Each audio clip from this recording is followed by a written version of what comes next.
Tangina ko mabalik ako, arestuhin ko kayo lahat. Kayo, nagpasok sa Congress, eleksyon, nanalo, Seiko, paglabas niyan, pagkatapos, Rolex na.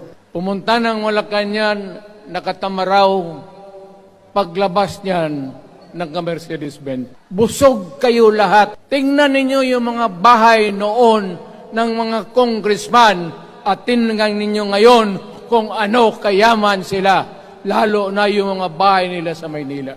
Mga wala kayong prinsipyo, mga putang ina ninyo. Yan.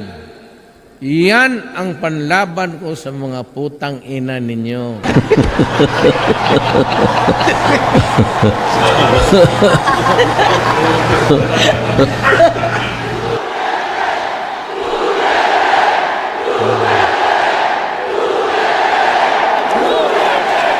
Pero yung extrajudicial killing,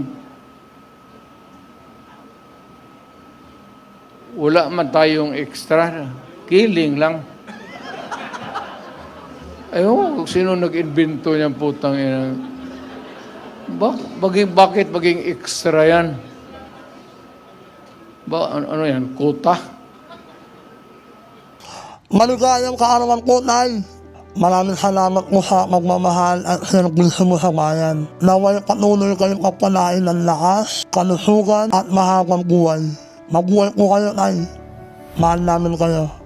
Laban lang.